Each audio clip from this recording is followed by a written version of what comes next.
Hey everyone. So today we're going to do a fairly popular problem, and in this problem we're going to take a binary tree and convert it into a doubly linked list. So we have an example here, and this is our tree, and the way that we're doing this is we're going, as stated in the problem, from left to right. And so in this case we do the 4, 2, 5, because those are all to the left of the root node, and then we're going to do 6, 3, 7. So another way you could think about it is that we're starting with the left subtree, and then we're going all the way to the left of that subtree. So we're going to we keep going left down to the very bottom, and then we're going to do the next one over, and so on and so forth. So hopefully that makes sense, and let's go ahead and dive right into the problem. And the first thing we want to do is just clarify with our interviewer to make sure that we understand exactly what we're doing. And I think that in this case, it's really good to just double clarify what the order is exactly that this list should be in, because there are a lot of things we could do. And yes, it says left to right here, but that's not necessarily super obvious what that means. And in theory, if they didn't specify that, you could also be doing it in level order, or you could be doing it in any number of other ways. So it's good to clarify that, and we sort of did that already as we talked about, but it's really good to know that. And another thing that we might ask is this tree going to be balanced or not? And in this case, it's not really going to affect the problem, but potentially if you know that the tree is going to be balanced, you could do some sorts of optimizations or things that might come up later that it might just be helpful to know that. And so it's worth asking, even if it's not balanced, it's a useful thing to know. And finally, a common thing with this problem is for people to make this list circular, and that should be obvious maybe from them saying that it's a doubly linked list. And here obviously I specified that it's a circular list, but even if they don't specify that it's circular, anytime you see a doubly linked list, you should be thinking that that's a possibility. So in this case, we're going to just confirm that, and we are going to make this a circular list. So I sort of put these links here where the 7 is going to link back to the 4, and the 4 is going to link to the 7. And that's just something good to clarify. And now that we've clarified all these things, let's go ahead and think about how we're going to approach this problem. So when we go into this, we can see that there is one thing that is obvious is that we're going to always print out this entire subtree before we print out we're always going to add this entire subtree to our list before we add any of this subtree to the list. And if we added further subtrees, you could think about it as, okay, we're taking this subtree and this node and this subtree and adding those to the list in that order. And that should get us thinking that maybe we could do this recursively. Because what we could do is we could create a list out of this subtree, and then we just know that this node is we're going to add the next of this node to be the front of this list, which in this case, so we would create this list 6, 3, 7, and we would create this list 4, 2, 5, and there's this connector node in the middle, which is the top. So if we were to, in this subtree, we would call the function, and we would just compute the list of just that subtree, which would be this. And in the other subtree, we would compute the list that's just this, and then we would join them together when we call the function on the parent node or the root node in this case. So that would be a good way that we could approach this.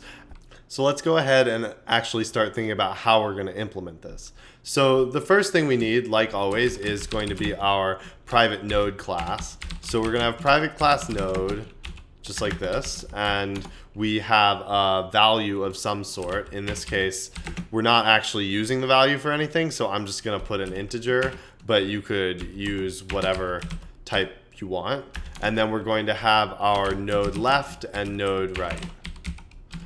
And this is actually something that you'll want to think about a little bit how you're doing the naming here, because it gets a little bit confusing since we're converting a tree to a list. Because in the tree, the left and right nomenclature makes a lot of sense, but in the list it makes a little bit less sense. So in this case I decided to go with left and right because I think that it makes, in this case, the node object is really a node of a tree rather than a node in a list, and we're just converting it into a list. So I think it makes more sense that the naming would go after like the tree convention, but you could certainly justify doing it the other way, and it might make the code a little bit easier to read, but I just decided to do it this way. So it's something you could maybe discuss with your interviewer, or at least mention that it's something you're thinking about.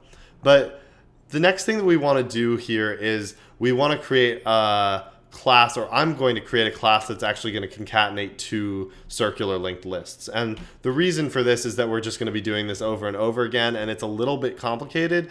So like there are a lot of sort of setting pointers to each other and stuff. So I think it's going to be simpler for me to just separate this out into a separate method. So I'm going to write a method called concatenate, which is going to take in two nodes A and B, and it's going to put A then B. So we're going to, first of all, we want to check if either of the nodes is null. So it's as easy as just saying if A equals null, we're going to return B and vice versa. Because if both nodes are null, we want to obviously return null. But otherwise, we don't need to do anything. We just need to return the non-null node. So this is going to accomplish that quite nicely. And then otherwise, we are going to we're going to want to have the front and end of each list, and then we're going to be able to basically point the end of the first list to the beginning of the second list and vice versa, and then we're going to point the end of the second list to the beginning of the first list and vice versa. So it's going to help us to have pointers to the end of both. So I'm going to say node A end is going to be equal to A dot left, and node B end is going to be B dot left. And this obviously works because the way that we have the circular lists, by pointing to the previous from the first node, you're actually pointing to the end of the list. And this is a nice reason why it's useful in this case to have circular linked lists, because it's really easy for us to access the end of the list. So then once we have that, we're going to say that A dot left, we can draw out a very short little example here so that it makes a little more sense. So we have 1, 2, 3, and then we're going to have, that's going to be our first list, and then 4, 5, 6 is going to be our second list. So we want to first, so we have A is this, A end is this, B is this, and B end is this. So let's first let's connect these ones first. As an arbitrary choice. Or actually, let's do this one first because we're starting at the beginning of A. So we're going to say A dot left is going to be equal to B end. And then we're going to say B end dot right is equal to A. So what we just did is we pointed this over to here, and we pointed this over to here. Then we're just going to do in the center here, we are going to say we're going to say A end dot right is equal to B, and B dot left is equal to A end. So in this case, we just pointed the end of A to the beginning of B, and we pointed the beginning of B to the end of A. And finally, all we need to do is return A. Because we're always going to return we know in this case, once we got to here, that neither list is null, and we always want to return the beginning. So we now end up with basically this list. And that should be good, that should be helpful. And now we want to actually implement our recursive function. And as we talked about a little bit in the beginning, what we're going to do is we're going to start at the top and we're going to recursively call down into each subtree, and the subtree is going to generate a list from that subtree and its subtrees, and then we're going to merge those lists together. So in this case, we have this subtree here, and that is going to be, we're going to generate this list here. We have this subtree, and we're going to generate this list here, and then we're going to, in this top level function call, we're going to actually merge them together. So we're going to concatenate this left subtree plus our middle node plus the right subtree. So we are going to call it, we're going to return the node at the end. So I'm going to say tree to list is, and it's going to take in a node n. And the first thing, as always in recursion, is that we want to have our base case. So if n equals null is going to be our base case, we're going to return n. And then we're going to, the next thing we want to do is actually call this on both of the subtrees, and so we can get back the linked lists from both sides, and then we're going to do the merge. So we're going to say node left tree equals, or left list, sorry, equals tree to list of n.left, and node right list is going to be tree to list n.right. And so that's all well and good. And then what we want to do is, in this case, we're sort of assuming that all of our linked lists are circular, because that's going to allow us to get the, in this case, we want, or sorry, in here, we're assuming that it's circular so that we can actually get the end node. And so we're going to be passing in this node n into this function as one of these inputs. So we have to make sure that n is itself a circular linked list. And we can do that easily by just saying that n.left equals n and n.right equals n. So we're just, obviously this is just a single node and it points to itself. But this is going to make sure that we are taking that this is going to not fail when we try and get the previous node or the next node. So once we do that, all we have to do is say n equals concatenate of left and n, and then n equals concatenate of n and right. And then we return n. And so what we're doing here is we're getting this left subtree and we're concatenating it with this middle node, or sorry, up here. We're getting the left subtree and we're concatenating it with the middle node. So now we end up with a list like this. And then we just concatenate this list and this list together. And we end up with our final entire list that is what we expect. So it's actually not a ton of code. It seems like a pretty tricky problem, and it's a little bit difficult to think about. And it's also, you have to be sure that you're keeping, as always with doubly linked lists, there are a lot of resetting of nodes that you have to make sure that you keep track of. So having this concatenate function is really helpful, is a really helpful way to make sure that you're doing it properly, but it's not too complicated. So let's go in and actually test this. And so I'm just going to test this left subtree and make sure that it works the way that we expect it to. So we're first going to call tree to list of n, which is this node that's value is 1. Then we're going to come in here when we're going to say it's not null. So we're going to call tree to list on n.left. So tree to list of n.left is 2. And we're going to do the same thing again. It's not null. We're going to call tree to list on the left. So tree to list of the left is 4. And that's not null. So we're going to do it one more time. We're going to call tree to list of null. And now it's null. So we're going to just return null. And we're going to end up in the previous function call where left is now equal to null. And then we're going to call the right subtree of 4, which is also null, and so we're going to get that right equals null. So now we're here. We're going to say that n.left equals n and n.right equals n. So we're just going to, point the node to itself, and then we're going to concatenate. So we're going to say n equals concatenate of left and n. So left is null and n is the single node. So we get A equals null, and we return B, which is n. And then we're going to do it again. We're going to say n is still the same n as before, and it's still this node 4, and right is null. So again, we're in this case B equals null, so we're going to return A. So we return just this node, this 4 node, back up, and we have now that left of the above function call is just this list with the single node 4. So we come down here, now we're going to do the right subtree of this subtree.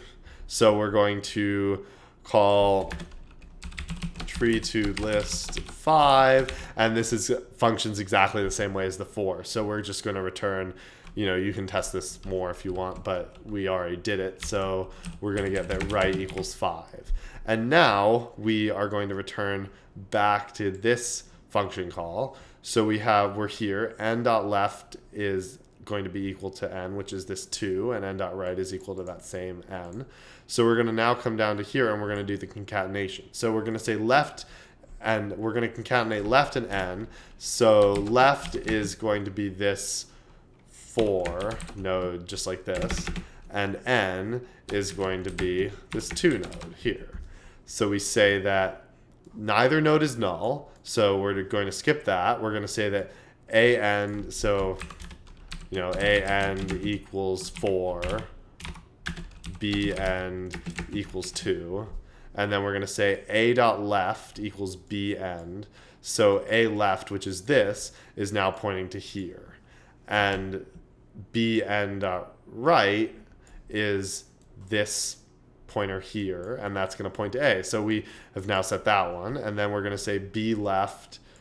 So we're going to say A end, which is this, dot right is pointing to B, and B left equals A end, which is here. So we're basically doing this. And that's exactly what we expect, and we're going to return this, which is the pointer to the beginning of our list, and we come back, and now we're here, and we are going to return up to the top this, sorry, actually, we're not quite done yet. We did with the left, so now we have that n equals this 4, 2 that we just generated. And now we want to concatenate those two. So we're going to say we get this here, and our b is going to be just the 5, like this. So we're now going to concatenate those again, and we're going to say that neither of them is null. So now it's a little more interesting. So a end equals 2, and b end equals 5. So a dot left equals b end. So this points to 5, and b end right equals a. So these point to each other now on the sort of goes around the outside. And then 2, so a end, which is the 2 dot right, points to b, which is this, and b left points to a end, which is this. So we just get exactly what we expect there. And so now we have this list,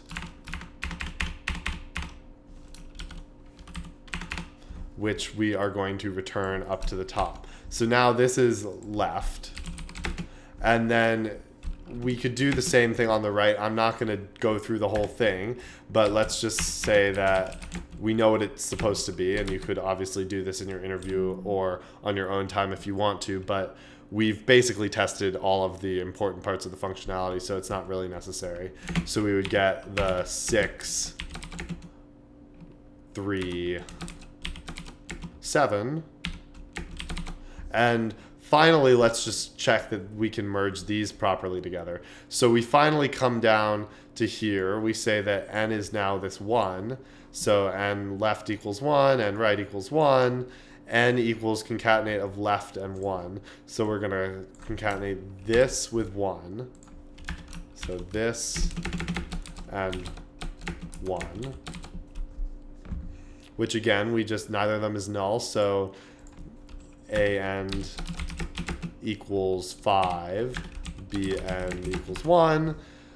So a left points to b end, which is this, bn dot right, which is this points to A, then an right, which is this here, points to B, and B dot left points to A, and so this points to here. So we get exactly what we expect, and then finally we're going to merge this with our right. So we put this here, and we get that A end is now 1, and B end is 7. So we say that A left equals B end. So 4 left points to 7. And 7, which is B end dot right, now points to A. So 7 points to 4. And then finally we get A end right, which is this, points to 6, and which is B, and B left, which is this, points to A end, which is here. So we just get that these point to each other, and then finally this is our result. So we just return this here. And that gives us the result we expect, and that's all there is to it. It's a little bit of a tricky problem, but hopefully that made sense. And this is a good example where you shouldn't be afraid of recursion, because recursion makes the problem a hell of a lot easier. So if you have any questions, let me know in the comments below or on the blog, or shoot me an email or whatever's easiest. And I will see you again soon.